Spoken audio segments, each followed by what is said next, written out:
पिता पुत्र एवं पवित्र आत्मा नाम रे मोर प्रियजन आज आम्भे साधारण कालर षष्ठ रविवार रे पदार्पण करिअछु।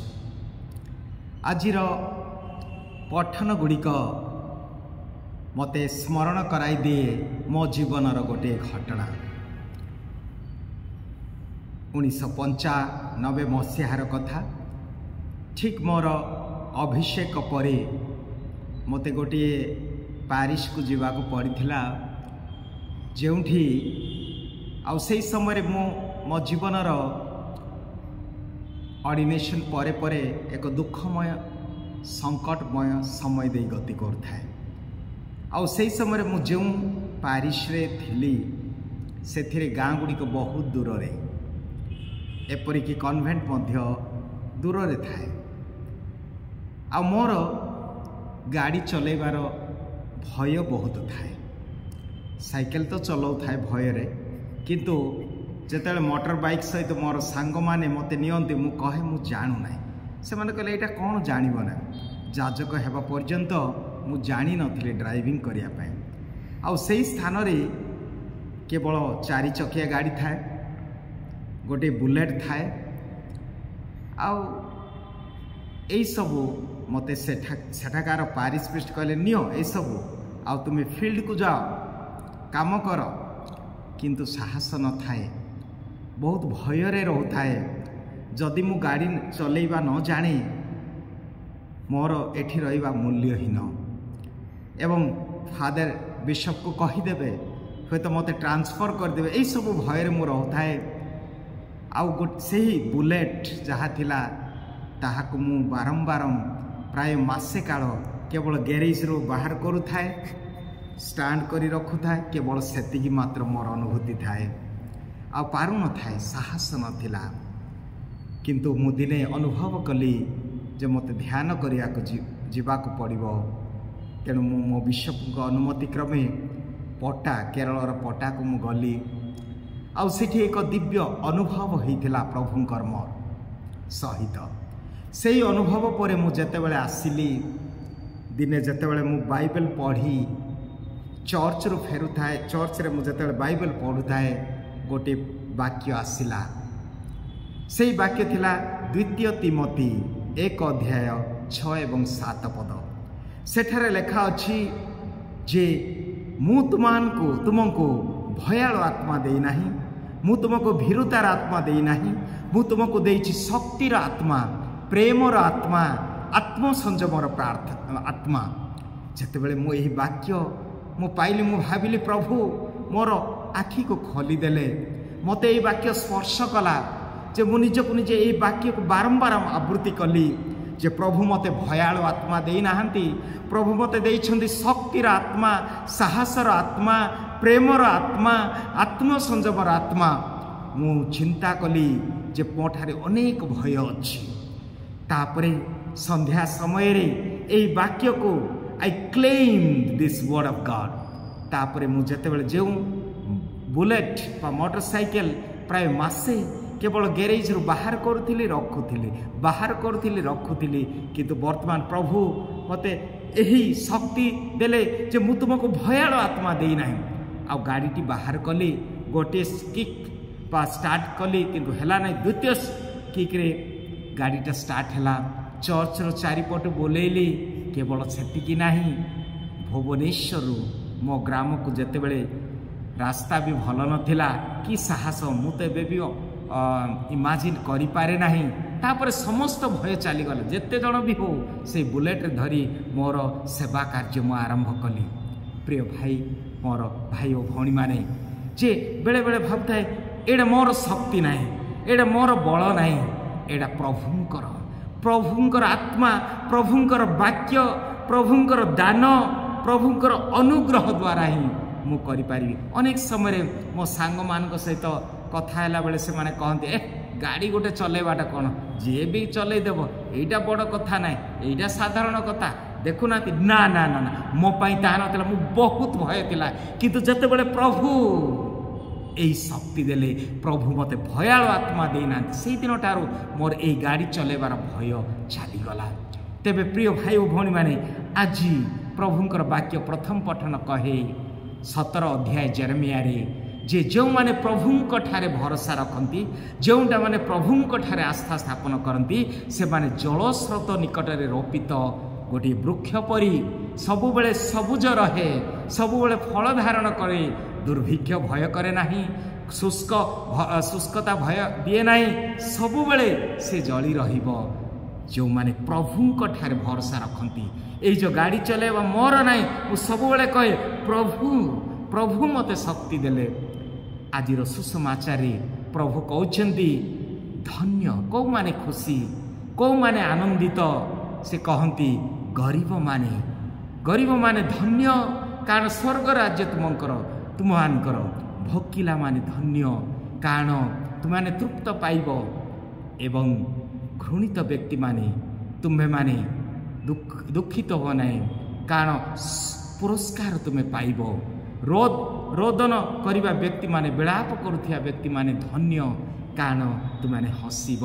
केमिति एटा कि लॉजिक केमिति गोटे गरीब लोक गोटे खुशी हब गरीब लोकटी को आम कहवा खुशी हो तुम्हें धन्य बहुत उल्टा ये जगतर जो किए भी गरीब होगापी चाहे ना किए भी कांदियापाई चाहे ना किंतु कांदिबा लोक धन्य एक कथा कौ माने विश्वास कर मते भी बुझा बहुत कष्ट जड़े गरीब कह तुम खुशी धनी धन्य तुम्हें कारण तुम्हें गरीब होइछ ना। प्रिय भाई भौणी माने प्रभुंकर वाक्य को जदि आमे गभीर भावे ध्यान करिबा तेबे जानिबा वास्तव रे जीशुंकर मूल्यबोध जो जीशुंकर दृष्टिकोण एही जागतिक दृष्टिकोण नथिला। आमाने जार धन अच्छी जार सम्मान अच्छी जार सबकिछि अच्छी सी बड़ सी धनी बा खुशी आमे भाबू किंतु वास्तव रे जीशुंकर शिक्षा आज आमान को कहे जे गरीब माने अर्थात केवल खाद्य बा भौतिक बा शारीरिक जागतिक खाद्य विषय कहती ना से कहती आत्मिक भावे जो माने दरिद्र अर्थात यही आत्मिक भावे जो माने दरिद्र से माने प्रभुंक उपरे भरोसा रखती से माने प्रभुंक उपरे आस्था स्थापन करती से माने किंतु धन टंका सम्मान एगुड़िका प्रभु कहूना जे गुड़ाक खराब एगुड़ाक मंद एगुड़ाक करना ना आम समस्ते बंचीचु ये जगत को आसीचु मान सम्मान पाइबापी धन अर्जन करने किंतु असली कथा है जेतेबेले आमर मन हृदय सबुबले से धन उपरे जी धन देइछि ताकु न ता उपरे आस्था न रखी धन उपरे आस्था रखिबा धन उपरे प्रायोरिटी बा प्राधान्यता देबा सेटा भूल सेटा को प्रभु आज कहती जे आत्मिक भावे जो माने गरीब अर्थात जो माने गरीब आत्मिक भावे से माने प्रभुंक ठारे भरोसा रखती से माने धन्य धन्य सही माने जो माने भोकिला अच्छंती भोकिला कौन पाई खाद्य पाई नहीं जेपरी मादर तेरेसा कहले आज जगत आज संसार भोकिला नुह धन टंका पाई किंतु भोकिला अच्छी प्रेम पाई भोकिला अच्छी आज न्याय पाई भोकिला अच्छी आज शांति टिकक पाइबा पाई तेणु से माने धन्य जो माने शांति पाई भोकिला अच्छी जो माने न्याय पाई भोकिला अच्छी जो माने प्रेम पाइबा पाई भोकिला अच्छी से माने धन्य।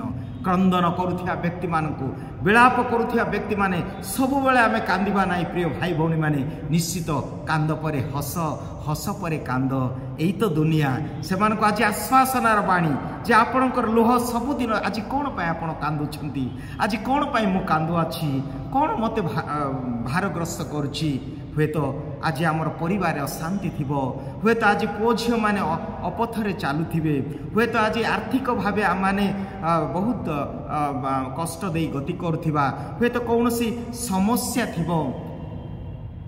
यही सब समय आमे प्रभुंक उपरे आस्था रखिबा। प्रभु कहती 21 अध्याय प्रकाशन पुस्तक में मुआसी 3-4 पदरे तुम आखिरु लुह पोछिबा पई ମୁଁ ଆସିଛି ତୁମ ଆଖିରୁ ଲୁହ ପୋଛିବା ପାଇଁ। ପ୍ରିୟ ଭାଇମାନେ, ଆମର ପ୍ରଭୁ ଜାଣୁଛନ୍ତି ଆଜି ଆମେ କାହିଁକି କାନ୍ଦୁଛୁ, ଆଜି କାହିଁକି ଆମେ ଭାରାଗ୍ରସ୍ତ ଅଛୁ।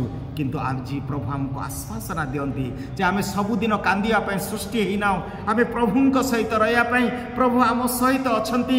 ଆମମାନଙ୍କର କ୍ରନ୍ଦନ ଶୁଣୁଛନ୍ତି, ଆମମାନଙ୍କର ଦୁଃଖର ବେଦନା ଜାଣୁଛନ୍ତି, ଆମର ଭବିଷ୍ୟତ ଜାଣୁଛନ୍ତି। ଆମର ଈଶ୍ୱର ଆସିଛନ୍ତି ଆମ ଆଖିରୁ ଲୁହ ପୋଛିବା ପାଇଁ। ପ୍ରିୟ ଭାଇ ଭଉଣୀମାନେ, ଆଜି ଯେତେବେଳେ ଏହିସବୁ ଆଜି ଆମମାନେ ଅନେକ ଆମକୁ ଘୃଣା କରନ୍ତି, ଅନେକ ଆଜି ଆମମାନଙ୍କୁ ଖ୍ରୀଷ୍ଟଙ୍କୁ ଗ୍ରହଣ କରିଥିବା ଯୋଗୁଁ ଆଜି ଆମେ ନିନ୍ଦା ଅପମାନ ଏହିସବୁ ଦେଇ ଗତି କରୁଛୁ। କିନ୍ତୁ ଆମେ ନିରାଶ ହେବା ନାହିଁ, ଆମେ ଭଙ୍ଗି ପଡ଼ିବା ନାହିଁ। ପ୍ରଭୁଙ୍କ ଠାରେ ଆସ୍ଥା ରଖିବା, ପ୍ରଭୁଙ୍କ ଠାରେ ଭରସା ରଖିବା, ତେବେ ନିଶ୍ଚିତ ଭାବରେ ଆମ ପାଇଁ ପୁରସ୍କାର ଅଛି। ଯେଉଁମାନେ ଶେଷ ଦିନ ପର୍ଯ୍ୟନ୍ତ, ମାଥ୍ୟୁ 10 ଅଧ୍ୟାୟ 22 ପଦରେ ଲେଖା ଅଛି, ଯେଉଁମାନେ ଶେଷ ଦିନ ପର୍ଯ୍ୟନ୍ତ ଧୈର୍ଯ୍ୟ ଧରି ରହିବେ ସେମାନଙ୍କୁ ପ୍ରଭୁ ଆଶୀର୍ବାଦ କରିବେ, ସେମାନେ ଆଶୀର୍ବାଦର ପାତ୍ର। ଅତଏବ କେଉଁମାନେ ଧନ୍ୟ, କେଉଁମାନେ ଖୁସି, ବିଆଟିଟ୍ୟୁଡ୍ ମାନେ ଲାକି, ହାପି, ଖୁସି, be attitude, have a attitude, change your attitude. ଅର୍ଥାତ୍ ତୁମର ମନୋଭାବ, ତୁମର ଚିନ୍ତାଧାରାକୁ ଚେଞ୍ଜ କର, ପରିବର୍ତ୍ତନ କର। କୁହାଯାଏ ତୁମର ମନୋଭାବ, ତୁମର ଚିନ୍ତାଧାରାକୁ ପରିବର୍ତ୍ତନ କର, ସବୁକିଛି ଆପେ ଆପେ ଆସିଯିବ।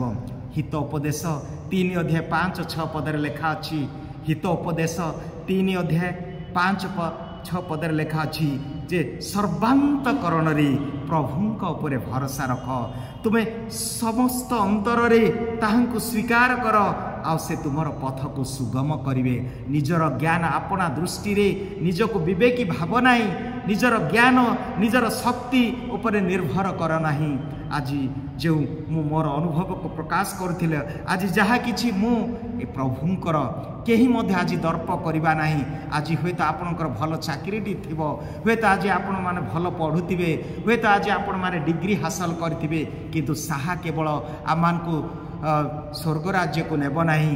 କିନ୍ତୁ ପ୍ରିୟ ଭାଇ ଭଉଣୀମାନେ, ଏହିସବୁ ଥାଇ ଯଦି ଆମେ ଗ୍ରହଣ କରିବା ଯାହା ମୁଁ ଅଛି, ଯେପରି ସାଧୁ ପାଉଲ 1 କରିନ୍ଥୀୟ 15 ଅଧ୍ୟାୟ 10 ପଦରେ କହନ୍ତି, ମୁଁ ଆଜି ଯାହା ସବୁ ପ୍ରଭୁଙ୍କର, ଆଜି ମୋର ପରିବାର ପ୍ରଭୁଙ୍କର, ମୋର ପୁଅ ଝିଅ ପ୍ରଭୁଙ୍କର, ମୋର ଜ୍ଞାନ ପ୍ରଭୁଙ୍କର, ମୋର ଯାହା କିଛି ଅଛି, ଯାହା କିଛି କରୁଛି ପ୍ରଭୁଙ୍କର। ତାଙ୍କ ଉପରେ ଆସ୍ଥା ରଖିବା।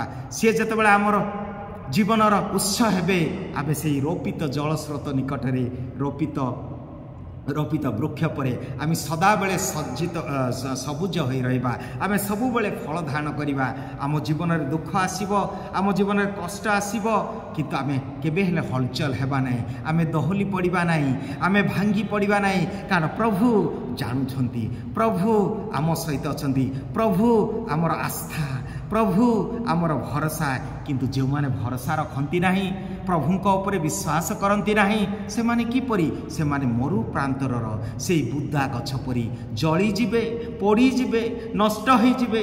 କୌଣସି ଗୋଟେ ସମସ୍ୟା ଆସିବ, ଆତ୍ମହତ୍ୟା କରିବା ମନୋଭାବ ଆସିବ, ଘରୁ ପଳାୟନ କରିବା ସମ୍ଭବ ହେବ। ତେଣୁ ଆଜି ପ୍ରଭୁ ଏହି ସୁନ୍ଦର ବାକ୍ୟ ଦିଅନ୍ତି ଯେ ଆମେ ଆତ୍ମିକ ଭାବେ ଦରିଦ୍ର ହେବା, ଅର୍ଥାତ୍ ପ୍ରଭୁଙ୍କୁ ଆମେ ଯେତେବେଳେ ଆସିବେ ଆମ ଜୀବନରେ, ପ୍ରଭୁଙ୍କର ଆବଶ୍ୟକତା ଆମ ଜୀବନରେ ଅଛି। ତେଣୁ ଏହା ହିଁ ଗଭୀର ଅର୍ଥ ପ୍ରକାଶ କରେ। ତେବେ ଆସନ୍ତୁ ପ୍ରିୟ ଭାଇ ଭଉଣୀମାନେ, ଆମର ସବୁ ଚିନ୍ତାଧାରା, ଆମର ସବୁ କିଛି ପ୍ରଭୁଙ୍କ ଚରଣ ରଖିବା। ସେ ଆମର ପଥଦର୍ଶକ ହୁଅନ୍ତୁ, ସେ ଆମ ଜୀବନର ଉତ୍ସ ହୁଅନ୍ତୁ। ତାଙ୍କଠାରେ ଭରସା ରଖି ଆଗକୁ ବଢ଼ିବା। ପ୍ରଭୁ ଆମ ସମସ୍ତଙ୍କୁ ଆଶୀର୍ବାଦ କରନ୍ତୁ। ଆମେନ୍।